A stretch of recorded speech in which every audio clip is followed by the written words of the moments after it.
Noong pong nakaraang linggo, ibinigay sa atin ng ating Panginoon Kristo ang dalawang talinghaga tungkol sa binhi, na kung saan ipinakikita rito na hindi alam ng tao kung papaano ang nagaganap sa binhi, kung ano nangyayari dito habang ito'y nasa ilalim ng lupa. At hindi rin alam ng tao ang maaaring maging potensyal nito, yung maging potensyal ng isang binhi. At masabi natin na sa katulad ng mga pagbasa na ating narinig, partikular na sa unang pagbasa, na ang Panginoon lamang ang nakakaalam ng lahat ng bagay, sapagkat siya ang lumikha nito. Katulad ng pag-iral at paggalaw ng dagat ay kanyang nalalaman. Kaya sinabi niya kay Job ang mga salitang sinabi niya, hindi ko nababasahin, masyadong maliit yung font ng text. So, piniliwanag dito na siya ang nalalaman niya lahat ng bagay at ibig sabihin nun, siya, sapagkat siya ang lumikha nito. Siya ang lumikha ng lahat ng bagay sapagkat siya ang Diyos. At hindi tayo yun.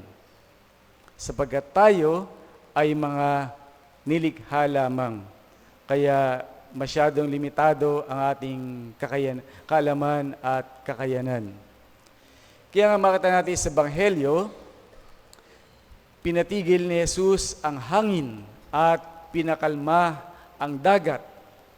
At sumunod ito, sapagkat si Jesus ay tunay na Diyos, ang pangalawang persona sa Santatlo. Kaya gusto dito na katulad din ng Panginoon, sapagkat nung panahon na yon, si Job ay dumaranas ng matinding pagsubok sa buhay. At gusto ng Panginoon na patatagin ang loob ni Job. Kaya sinabi niya ang mga bagay na to upang malaman ni Job na siya ang lumikha ng bagay. Ibig sabihin nun na lalaman ng Diyos ang nangyayari sa buhay nito. Kaya huwag siyang mamba. At ganun din naman sa ating Ebanghelyo, pinatahimik ni Jesus ang hangin at pinakalma ang dagat. At sumunod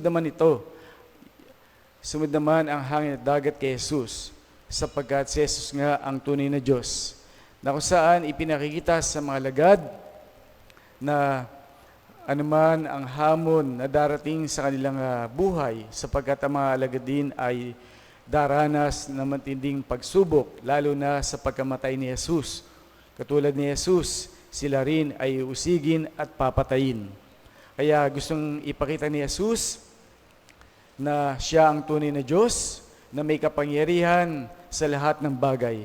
Kaya dapat silang maging matatag at sumampalataya sa Kanya. Ganun din po mga kapatid, ang sinasabi sa ating mga buhay na meron Diyos na lumikha ng bagay, na lumikha sa atin at nalalaman niya ang lahat na nangyayari sa ating buhay. Kaya huwag tayong mangamba.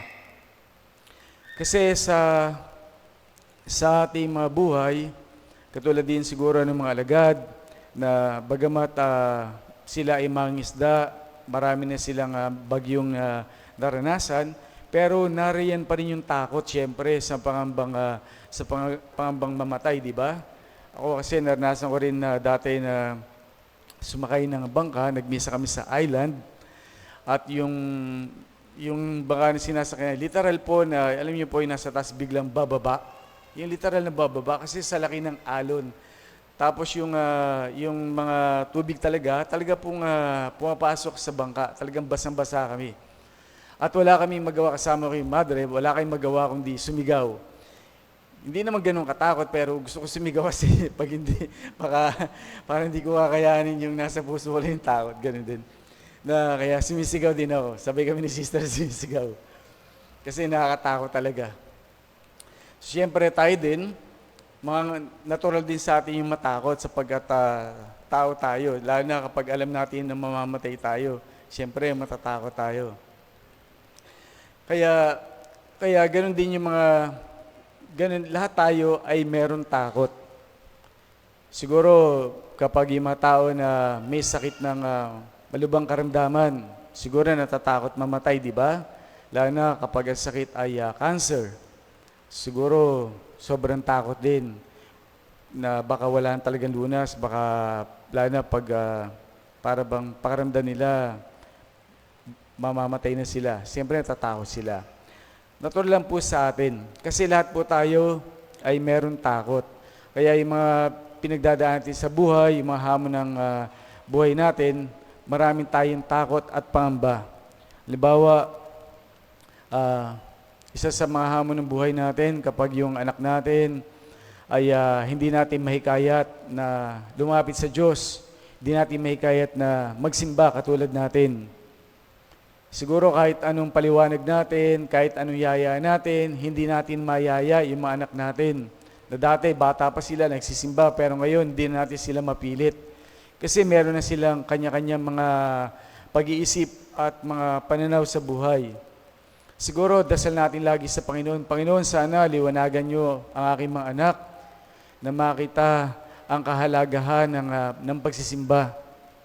Siguro din sa mga ilang magulang dito na nawawalan ng pag-asa kapag ang kanilang mga anak ay nalululong sa droga, naliligaw, nilandas, talagang nagpapabigat sa atin. Siguro din yung mga iba na talagang problema dahil namatayan sa buhay, namatayan ng minamahal, iba mga walang trabaho o iba walang mahanap na trabaho, at iba siguro na palagi nagdarasal pero baksak pa rin sa board exam. Siguro minsan natatanong natin ng Panginoon, Panginoon, bakit ganun? Natapos ko na ilang nobena, wala pa rin kasagutan sa mga kahilingan ko. Panginoon, bakit ganun? Palagi ako nagsisimba, palagi ako nagdarasal sa iyo, palagi ako tumatawag. Bakit parang walang nangyayari sa aking mga hinaing sa iyo? Minsan natatanong natin, Panginoon, nandiyan ka pa ba? Panginoon, nadidinig mo ba ako? Panginoon, sasagutin mo ba ako? Panginoon, mahal mo ba ako? Kaya yung kanta na natutulog ba ang Diyos? Totoo yun eh. Kasi minsan nasasabi rin natin, Panginoon, na natutulog kaya ang Diyos? Kasi para bang hindi nadidinig ng Diyos yung mga panalangin natin. Lalo na pag nakikita natin yung mga nangyayari sa kapaligiran, na itatanong natin, natutulog ba ang Diyos? Pero kung titignan natin, lahat ng pinagdaanan natin problema sa buhay, talaga bang natutulog ang Diyos? Noong sa panahon na namatayan kayo, sa panahon na kala nyo nag-iisa na kayo, sa tingin nyo natutulog ba ang Diyos? Kasi kung titignan natin, sa mga panahon na bigat tayo, hindi naman talaga tayo nag-iisa. Kasi ang Diyos nagpapadala ng mga taong nakikiramay sa atin, ng mga taong makakasama natin, sa mga taong na minsan hindi rin natin masasabi na talagang walang-wala tayo, na walang taong lumapit sa atin para tumulong o magbigay ng kahit anuman lang. Di ba? Ibig sabihin nun, kasama natin ng Diyos. Hindi tayo pinababayaan ng Diyos. Kaya huwag tayong masyadong mabigatan sa mga problema. Huwag yung pakiramdam natin, dala natin ng mundo. Kasi hindi rin makakrisyanong pamamaraan yun na masyado tayong namumblema at bigat na bigat. At nakakalimutan natin na merong Diyos na nakatingin sa atin. Kasi yung totoo, hindi naman talaga tayo nag-iisa sa pagdadala natin ng mga problema. Kaya tignan din natin hindi rin maganda yung laging namumblema. Yung laging minsan ang problema, halimbawa, electric bill, pangkaraniwan. Ibang maraming tao na ang lahi-lahi pa ng electric bill, namumblema na kung saan kukunin yung pambayad, di ba? Mga tao na hindi pa dumarating, talagang masyado na silang problemado. Mahalaga po na pagandaan natin yung mga tungkulin natin, mga bayarin natin. Mahalaga po yun. Pero yung hindi po maganda na masyado nating indahin yung problema. Di ba? Kasi nakakalimutan natin na buhay pa tayo. Enjoyin muna natin yung ngayon. Di ba? Katulad nung sa pagkain, problema ka agad, ano kakainin bukas, mag-enjoy muna tayo sa biyayang tinatanggap natin ngayon. Di ba? Kaya mahalaga po na mamuhay tayo na palagi natin naaalala yung biyaya ng Diyos. Kasi lahat tayo meron tinatanggap na biyaya ng Diyos. Mahirap yung palagi yung nakikita yung biyaya ng kapitbahay nyo.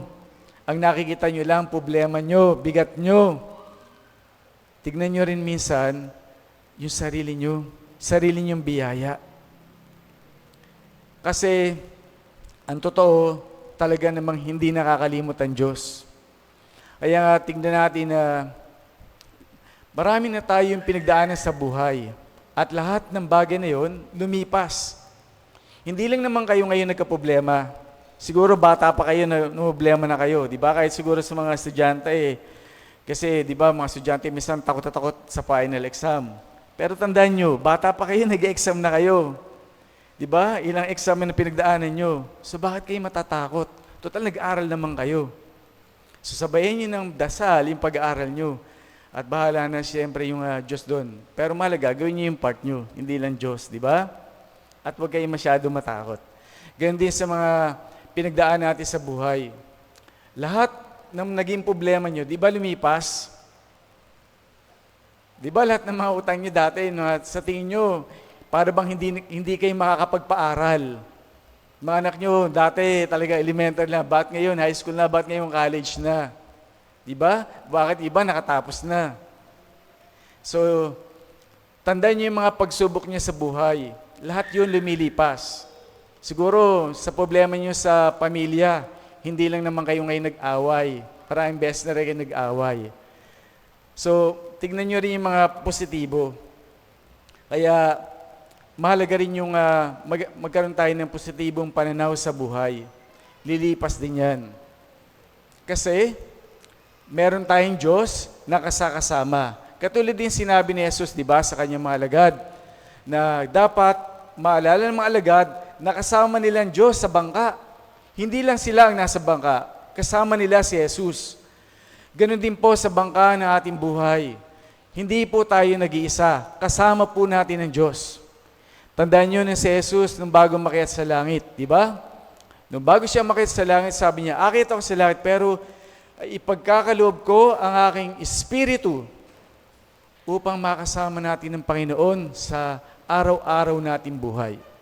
At ang Diyos ay palaging tapat kahit tayo ay hindi tapat sa Kanya. Isipin nyo, kahit tayo magkasala, kahit tayo makalimot sa Diyos, pero ang Diyos palaging tapat sa atin, hindi nang iiwan sa atin. Masabi natin na iwanan man tayo ng lahat ng taong inaasahan natin. Pero ang Diyos, kahit minsan, hindi po magbabago sa pagmamahal natin.